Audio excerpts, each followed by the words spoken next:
by Liesl Shurtliff, read by Ruth Wilson. Chapter 10, Unfair Bargains. The bell chimed, and the gnomes ran through the village shouting, "Elspeth, grandmother of Rump, has gone the way of all the earth." The gnomes announced death as they did anything else, with squeaking excitement, and that morning I despised the pudgy, waddling creatures more than ever. I went outside and threw snowballs at every gnome that passed. I missed them all. If there was ever a time to cry, this was it, but I couldn't. Everything inside me felt shriveled up and hollow, like a dead tree. I didn't cry when I saw that Gran would not wake. I didn't cry when they came and covered her with her quilt and took her away. I didn't cry when she was lowered into the hard, frozen earth. I didn't cry when Red's mother touched my shoulder and placed in my arms a loaf of still warm bread. When I came home, the cottage looked like a chicken coop attacked by a fox. Feathers and bones everywhere. Oats and flour sprinkled across the floor. Straw and dirt, pots and dishes and rags. Buckets of melted snow leaked on the ground, creating little muddy rivers. It looked like I felt, torn to shreds. Gran's bed was empty, the indents of her small body still pressed in the mattress. That's when I cried. I cried real, snot-running, chest-heaving cries until it was all drained out, and I was empty, empty, empty. Gran was gone. She would never greet me with a rhyme or comfort me when I felt small. She would never sit by the fire and tell me stories. I sat in the middle of the mess.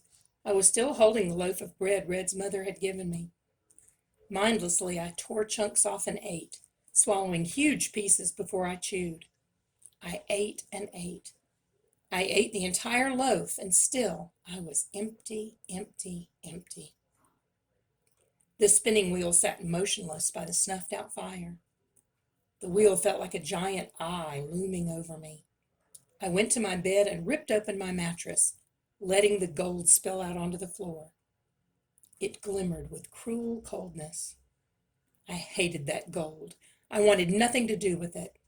I gathered every last skein inside my blanket and hauled it to the mill. This time the miller was waiting for me. "Such a sad time for you," he said with false sympathy. "But it seems that good fortune has befallen you in other ways." His eyes narrowed on my heavy bundle. I flung it down at his feet and let the gold spill all over his doorstep. The miller jumped back and then smiled. My, you have been busy." "What will you give me?" I asked. "Here." He handed me a small sack of potatoes, maybe 5 pounds. "Food is always more expensive in the winter, but keep up the hard work. I will always give you a fair bargain." I stared at the miller, seething. I wanted to say he was a lying, cheating, despicable, heartless villain. I wanted to throw the potatoes in his fat face and take my gold back.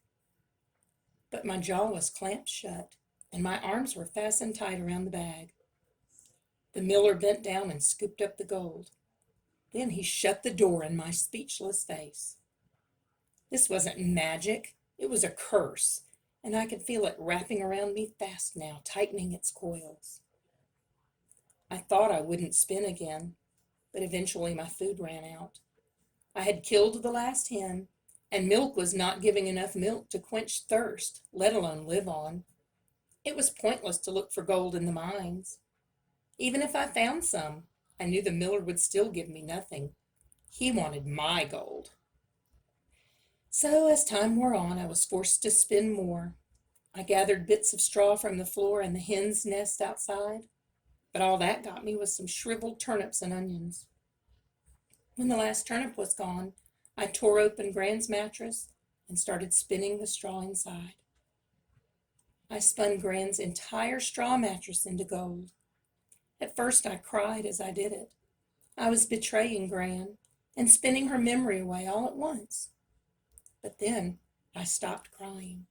I stopped worrying that anything bad would happen, and I stopped hoping that anything good would happen. I think I stopped feeling anything at all. I just spun.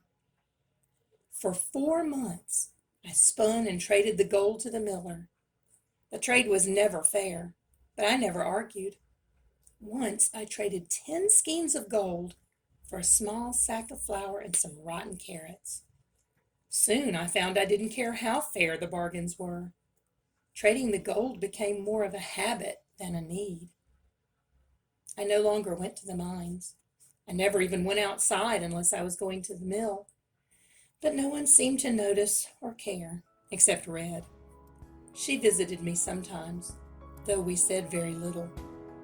Once in a while, she brought a loaf of bread from her mother. That's the only time I felt anything. It's hard not to feel guilty when starving people bring you food.